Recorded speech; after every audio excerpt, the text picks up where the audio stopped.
পৃথিবীতে অনেক মানুষ আছে যাদেরকে মৃত্যুর ভয়ও দমাতে পারেনি। তারা মানুষের জন্য, দেশের জন্য কাজ করে গেছে। এবার আপনাদের জানাবো সেই সব মানুষদের ইতিহাসের কিছু কথা। তাহলে শুনুন। আসসালামু আলাইকুম প্রিয় দেশবাসী। ইতিহাসের সেই নেতারা, মৃত্যুদণ্ডের রায় পেয়েও যারা থামেননি।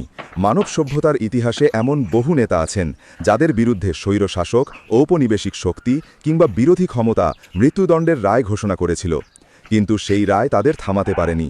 তারা ভয় পাননি, পিছু হটেননি, বরং সংগ্রাম চালিয়ে গেছেন এবং শেষ পর্যন্ত নিজেদের জাতিকে বিজয়ের পথে এগিয়ে নিয়ে গেছেন।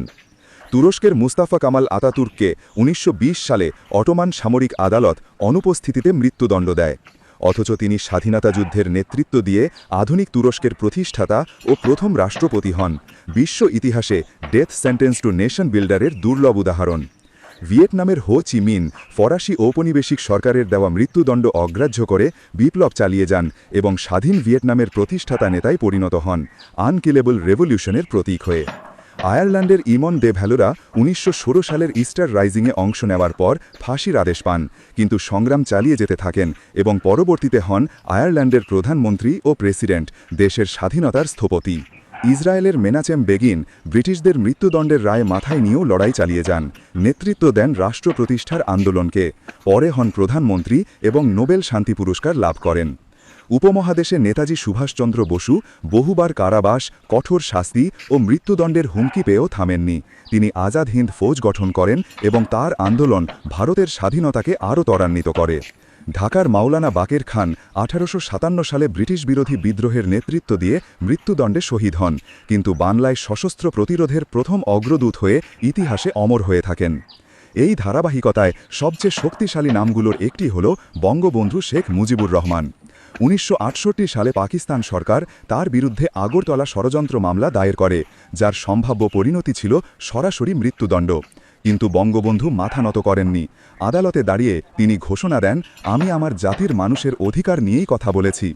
এরপর সারা দেশে শ্রমিক, ছাত্র, কৃষক, দিনমজুর সহ লাখো মানুষের বিস্ফোরণধর্মী আন্দোলনে পাকিস্তান সরকার মামলা প্রত্যাহার করতে বাধ্য হয়।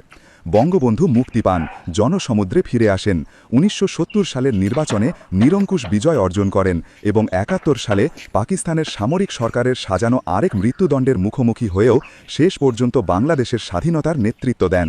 জাতি তাকে ঘোষণা করে জাতির পিতা। বর্তমান সময়ে আলোচনায় এসেছে আরেকটি ঘটনা।